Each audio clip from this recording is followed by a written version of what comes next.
আজি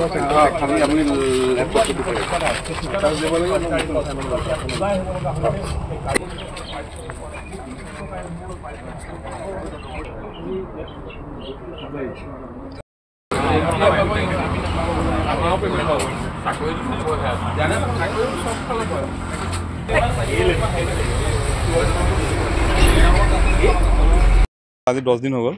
কেম্পটো 10 দিন হৈ গ'ল বন্ধ কৰি থোৱা আছে তেওঁলোকে মানুহে নাই কামো কৰা নাই বন্ধ কৰি থোৱা নথোৱা একেটাই হৈ আছে কথা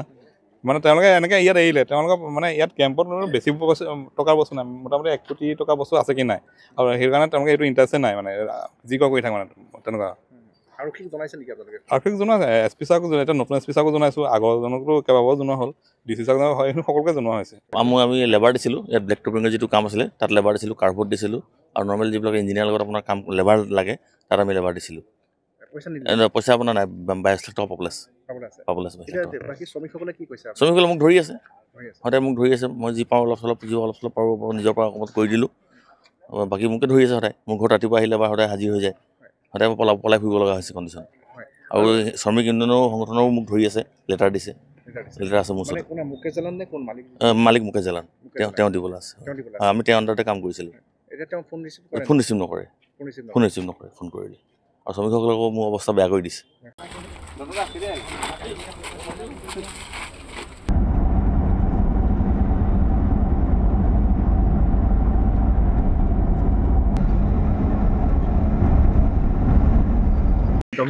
মানে কিমান দিনৰ পৰা নাই পোৱা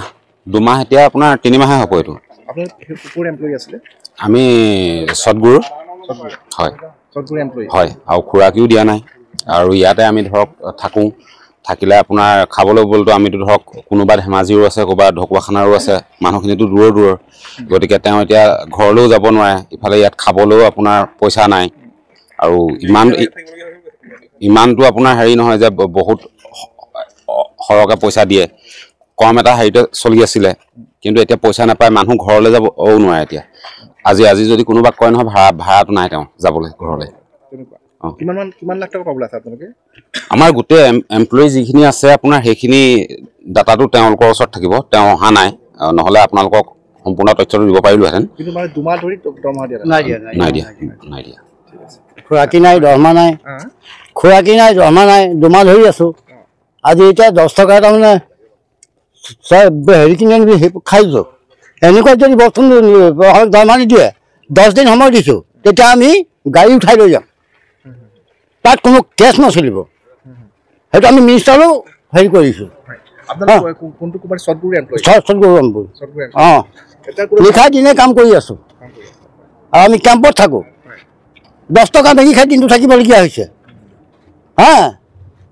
তেতিয়াহ'লে আমি কি কৰিম আমিতো ডেইলি চাউল কিনি খোৱা মানুহ আমাৰ মাইকী ল'ৰা ছোৱালী আছে সেই ল'ৰা ছোৱালী তেওঁলোকৰ কাম কৰি কি ল'ৰা ছোৱালী মাৰি পেলাম নেকি আমি হা যদি আৰু 10 দিনৰ পিছত নিদিয়ে মই টেংকাৰ চলাওঁ ট্ৰেক্টৰো চলাওঁ কেম্পাৰো চলাওঁ চব কাম কৰোঁ তেনেকুৱা ওচৰত যদি পইচা নিদিয়ে তেতিয়া আমি কি কৰিম তেতিয়া মই টেংকাৰ উঠাই লৈ গুচি যাম তাত কোনো কেছ নচলিব DC ছাৰক কৈছোঁ DC ছাৰো গাত নলয় তেতিয়াহ'লে পুলিচ প্ৰশাসনেও সেইখন টেংকাৰ লৈ MVIও যাতে ধৰিব নোৱাৰিব আপোনাৰ 2 মাহ 11 দিনৰ দৰমহা পাবলৈ আছে আজি যোগাযোগ কৰিলে কি বুলি কয় ফোনে ৰিচিভ নকৰে কামৰ সময়ত কিন্তু আপোনাৰ ৰাতি 2টা বজাত 1টা বজাতো ফোন কৰি লাগিবই তাৰমানে কাম কৰিহে আহিব লাগিব এনেকুৱা কিন্তু যদি পইচা দিবলগীয়া হ'ল না মানুহ ফোনে ৰিচিভ নকৰে হয় আমি সদগুৰু ইঞ্জিনিয়াৰ্ছ প্ৰাইভেট লিমিটেড আপোনাৰ গুৱাহাটী হয় তেখেতৰ পৰা আণ্ডাৰত আমি মাটি আৰু চিল্টৰ এইখিনি ছাপ্লাই কৰিছিলোঁ প্ৰায় মোৰ 4,71 লাখ টকা আজিৰ ডেটত মোৰ পাব বাকী আছে আৰু আপোনাৰ সেইটো টাইমত আমাৰ GM ছাৰৰ অনুৰোধমৰ্মে আমি কামখিনি দিনতে কাম কৰি মানে মাৰ্চৰ ভিতৰত কাম সম্পূৰ্ণ কৰিলোঁ মাৰ্চৰ পৰা এতিয়া প্ৰায় 8 মাহ হ'ল আজিৰ ডেটলৈকে আমাৰ 15 দিনৰ পে'মেণ্ট কৰাৰ কথা আছিলে যদিও আজিৰ ডেটলৈকে আমাৰ পে'মেণ্ট সম্পূৰ্ণ কৰা নাই আৰু এতিয়া তেওঁলোকে 97% কাম কমপ্লিট কৰিলে 3% কাম বাকী আছে 3% কামটো আমি বৰ্তমান মানে বন্ধ কৰি ৰাখিছোঁ এইটো কাৰণে ৰাখিছোঁ কাৰণ 97% কাম কমপ্লিট কৰাৰ পিছত আমাৰ ইমানখিনি মোৰে নহয় বহুতৰে এনে পে'মেণ্ট বাকী আছে যিহেতু নিদিলে 3% কৰি যে দিব কি মানে আছে আৰু আপোনাৰ অলৰেডি তেওঁলোকে 95% পইচা পাই গ'ল 95% পইচা পোৱাৰ পিছত আমাৰ প্ৰাপ্য ক্লিয়াৰ কৰা নাই কিমান টকা পাবলৈ আছে আপোনালোকে চব গোটেইখিনি মিলাই প্ৰায় 25 কোটি টকা পাবলৈ আছে মানে মালিক কোন মালিক মুকেশ জালান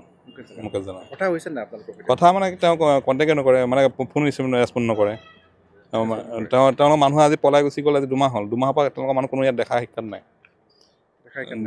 2 মাহ হৈ গ'ল তেওঁলোকৰ মানে পইচা দিয়া কোনো মতলব নাই তেওঁলোকে 3টা পেকেজৰ কাম কৰিছিলে তেওঁ নিজৰ নামৰ 2টা পেকেজ আছে আৰু এটা পেকেজ বিনি কনষ্ট্ৰাকশ্যন নামৰ 3টা পেকেজৰ কাম তেওঁৱে কৰিছিলে 3টা পেকেজ মিলাই তেওঁ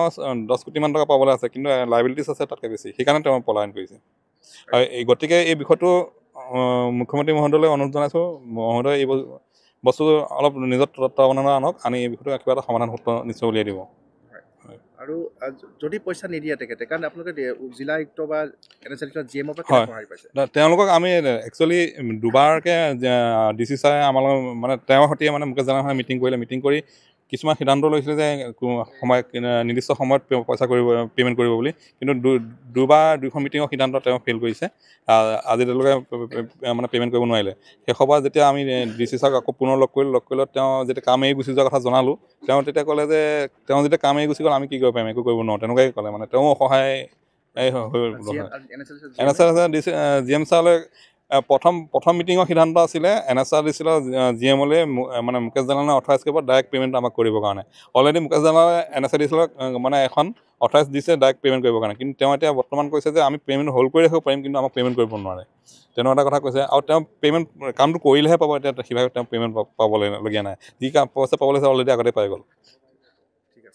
তেওঁ পৰাও মানে সুদূত্ৰ পোৱা নাই বুলি ক'ব লাগিব ঠিক আছে আপুনি বিচৰা বাতৰি পাব কেৱল নিউজ 18 এপত নিউজ 18 এপ ডাউনলোড কৰিবলৈ স্ক্যান কৰক এই QR কোড গুগল প্লে ষ্টৰতো পাব এই নিউজ 18 এপ